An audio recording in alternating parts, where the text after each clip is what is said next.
Welcome guys, new વ્લોગમાં તમારું હાર્દિક સ્વાગત છે। આજે હું તમને ઘોગંબાનો હાટ બતાવીશ, જેમાં મારી સાથે સપોર્ટમાં છે અનિલ તળવેલા, જે આપણને ઘોગંબાનો હાટ ફરાવશે ને આપણે જોશું ચાલ છોરી જમકુડી ઘોગંબાના હાટ મારે। મિત્રો હવે આપણે ફરવા જશું ને ઘોગંબામાં શું શું મળે છે ઘોગંબામાં, તો આપણે ચલો જઈએ।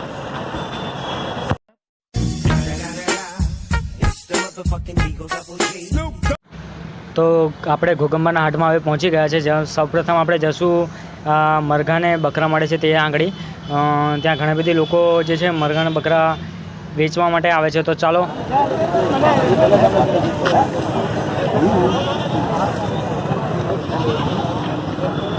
મોટા એક જ મુગડું લઈને આવલો, એ વધારે લઈને આવલો એક જ નહીં ભાઈ। કેડામાં વેચો તમે? કેડામાં અહીં વેચો? કેડામાં અહીં? હા, કંઈ નક્કી નહીં? હા મેં ઝીંઝરીનો છે પણ વિડીયો ઉતારવાનો છે। જગ્યા પર ઓછું પબ્લિક હોય છે, જ્યાં આપણે માર્કેટ યાર્ડ ભરાય છે ત્યાં આગળ વધારે મરઘા અને બકરા માટેનું હોય છે। તો આપણે હવે આગળ જઈશું, તો ચાલો બન્યા રહો મારી જોડે।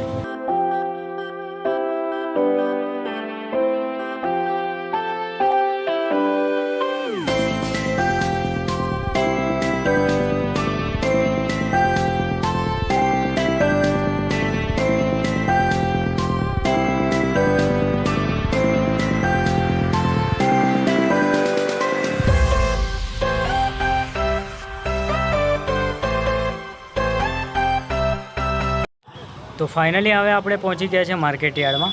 તો તમે જોઈ શકો છો અહીંયા જે મરઘા વેચવા માટે અને બકરા માટે ખૂબ લોકો અહીંયા ભેગા થયા છે। તો અમુક લોકો વેચવા માટે ભેગા થયા અને અમુક લોકો જે છે એમને ખરીદવા માટે એમની જરૂરિયાત મુજબ, અને દર રવિવારે આવી રીતે આમ પબ્લિક ભેગી થતી હોય છે। તો હવે આપણે આગળ જઈશું। અત્યારે દિવાળીનો મોસમ છે એટલે પબ્લિક પણ બહુ ખૂબ બજારમાં જોવા મળે છે। તમે જોઈ શકો છો ખરીદી કરવા માટે જુદી જુદી વસ્તુ પ્રમાણે બધું જે છે લોકો દરેક ગામના આજુબાજુ ઘોગંબાના તાલુકાના આજુબાજુના ગામડાના લોકો ખરીદી કરવા માટે આવે છે અહીંયા।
સૌપ્રથમ વાર વ્લોગ વિડીયો બનાવવાનો ટ્રાય કર્યો છે, તો ચોક્કસ કોમેન્ટ બોક્સમાં કંઈ કોમેન્ટ કરજો કે મારે શું સુધાર કરવો જોઈએ। અને આ મારી નવી ચેનલ છે જેમાં સ્પેશિયલ વ્લોગ, જ્યાં તમને નવી નવી જગ્યા પરનું નવી માહિતીની અપડેટ મળતી રહેશે। તો જે પણ નવા સાથી મિત્રો હોય એ જલ્દીથી ચેનલને સબસ્ક્રાઈબ કરી દેજો।